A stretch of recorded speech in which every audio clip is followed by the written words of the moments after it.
Oh, what a week it was. After that chaotic week from Monday to Friday, during the weekend, I was just exhausted and tired and I was complaining. So Bay was like, why not you just go out, hang out so that you can clear your head. He sent me some money. I took Ruth along with me and then we went to ShopRite. So getting to ShopRite, we saw this VR and I've seen people do it a lot. And I asked Ruth if she wanted to do it. She said she wanted to do it. She wanted to have that experience. If not, why not? So she had the experience and she was screaming like, what, I don't know. I didn't play it because I wasn't really in that mood like that.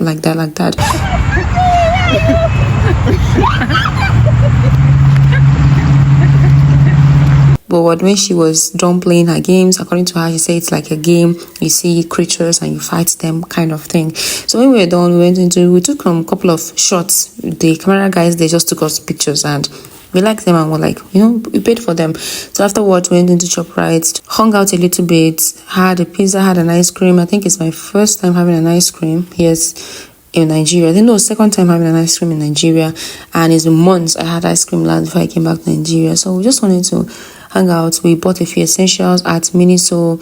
We also got a few skincare products because mine was almost finished. And when we were done, we went home and rested for the week. The next day we went to church. I didn't have it recorded.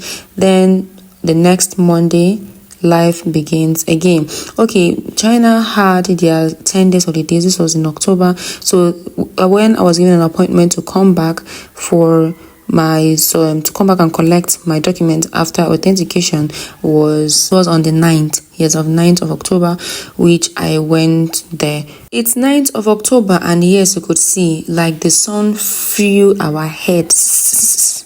The sun flew our heads for only God knew how long. I sustained sunburn because all through the week I was just going up and down.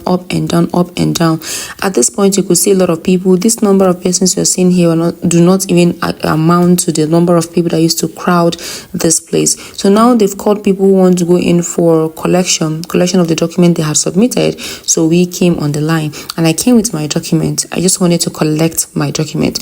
They had to start going through my document again to confirm that I was the one, to confirm my paper, to confirm. Oh my God, it's not a pleasant sight. It's not enjoyable one bit. We stood under the sun for hours and hours and hours, and we were telling us about talking to people anyhow. So I finally was able to get my submitted document, so I could now prepare my other document to submit for my interview. That's my visa appointment. Some of the documents I was to get for my visa appointment included my bank statement, my letter of introduction, my letter of invite, his visa page, a whole lot of documents, which I'm going to be making a separate video to give us a rundown of the entire process, what from A to Z, what is going to cost you to get your long stay visa from the Chinese embassy. Now it is the next day.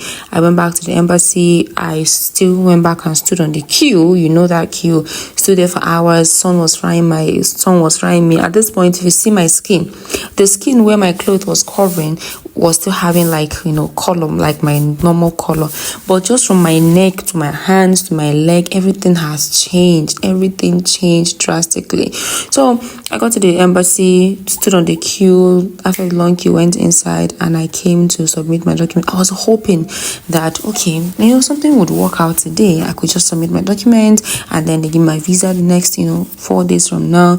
But no, that is not how it works here. Even if you come with the documents required, they will give you corrections and corrections and corrections.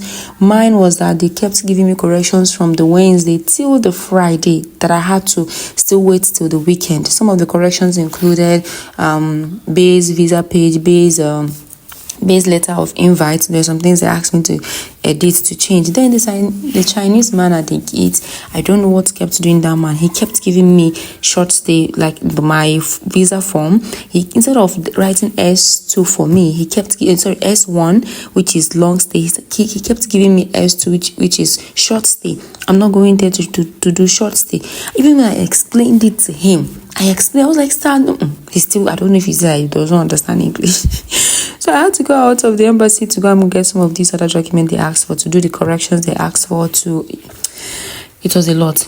It really was a lot. I went back. By the time I went back, they gave me this particular correction. Change the form, spouse ID. What is it now? Haven't you done enough? Like, are you not tired of seeing my face here since July of 2024? This is October of 2024. I had to now go out again to start filling and refilling and correcting and recorrecting. By the time I could come back, they said I should not enter. They didn't allow me to enter, that I should come back the next day.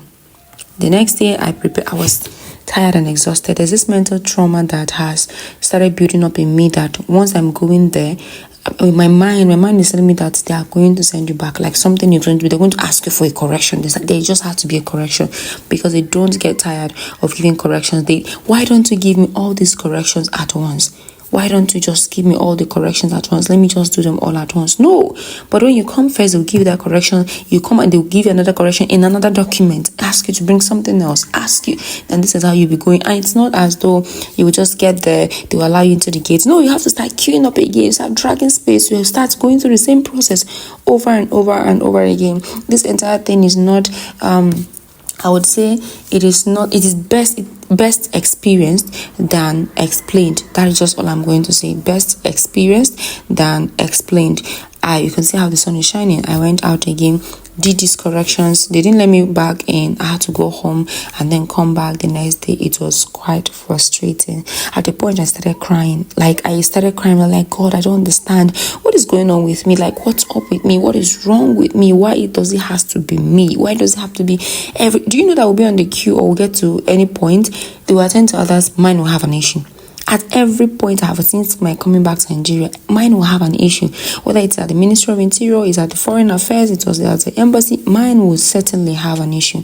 And I've been praying about it. I know the enemy is trying his best to frustrate my life, to make sure that I say negative things. I say things I shouldn't say. I should give up. I should get tired. I should curse. But no, I'm not going to let him get away with that. I'm not going to give him that chance to do it.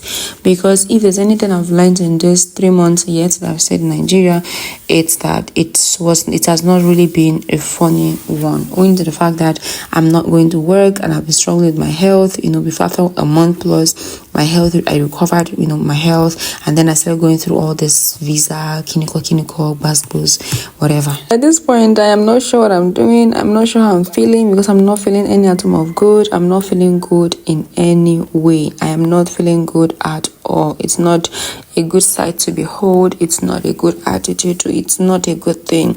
It's not a good thing. Going to the embassy every day, somewhere in your mind has been engraved that an issue will have to come up. An issue will just have to come up. Okay, it's the next day and we are off. I had to leave as early as possible so I can get on the queue. And mind you, this is what I've been doing for the past couple of months. Maybe just a month. Yes. So this is what I've been doing. Going out early, coming back late, standing under the sun for hours.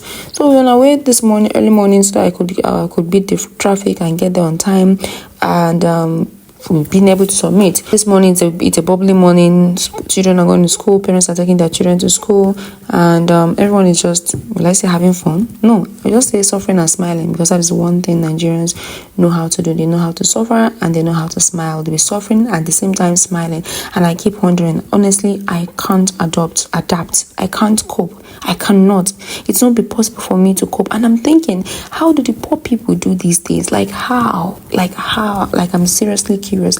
How do you people get so comfortable in situations like this? And people are not doing anything. People are not really doing anything about this entire thingy. It's not funny at all, but I really, really don't want to complain. So I'm headed out to Churchgate to continue where I stopped from 2 weeks ago. Traffic, we always have traffic in the morning close to this place. Funny how I've been in Abuja for months, but I can't really tell the name of places, but it's not my fault. I didn't come here to stay and I didn't know I was going to stay this long. So we had traffic. We were in traffic for just a few minutes and then the road cleared up and I headed out to Churchgate. Here we are at Churchgate, and as expected, you see the queue? Yet again, we have to be on the line. When I talk about being on the line, I'm talking about the people you're seeing by this side are people who were called for document submission, for visa submission rather. And then this moment is the moment of people that you're seeing at this other side. Most of them are for canton fair. Some of them, they first of all will call in students, so they've already called in students. Then they called in people who are coming here for submission, especially for business IV and long stay kind of thing. Then you'll be on the queue, stand here for about 30-45 minutes, an hour before they start attending to us and get to your line. While the rest of the people under the canopy are standing out here, a few of them are agents and many of them are people who were preparing for canton fair. Then I got in here and these people had to start going through my documents again. They went through my documents again. The people at the gate, they went through my documents again. They put us on the queue, then start going through your document. Oh God. The procedure is not just straightforward. Well, when we're done checking the documents and being on the queue, they sent us inside. But the painful part of this entire thing is the way they be shouting at you, the way they be shouting on top of your head. Sometimes people don't even care to know whether you're a government official or you have a higher rank than them. So long you are at this place, you have to do what they tell you, and you have to. There's no courtesy. They don't talk to you in a nice manner. They do not do that.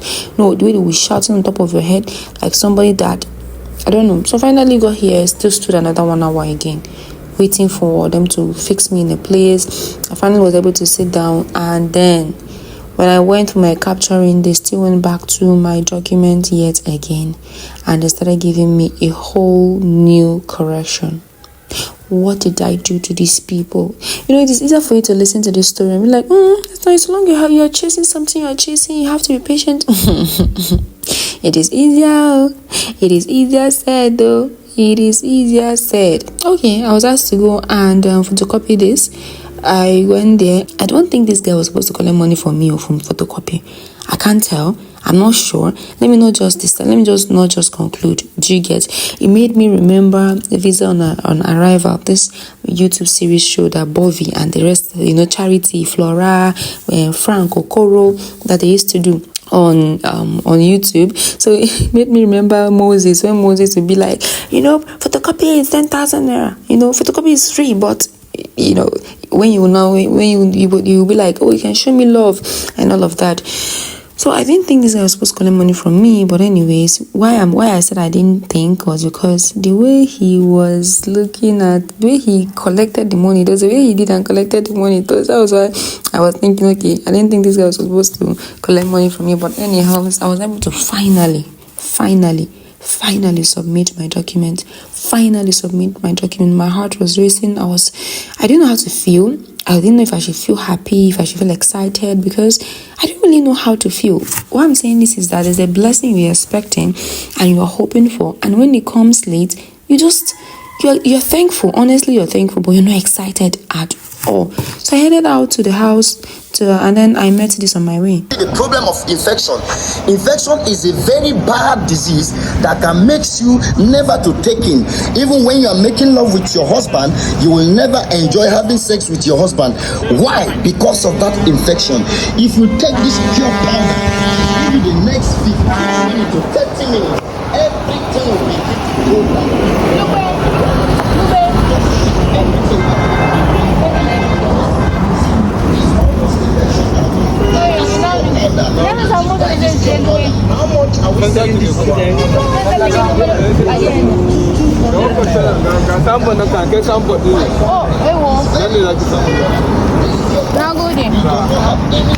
So after I was able to submit for my visa, I paid for the visa fee and I was given 5 days to come back. So this was like on a Tuesday, which means I was to come back on next week Monday, which is on 21st of October 2024.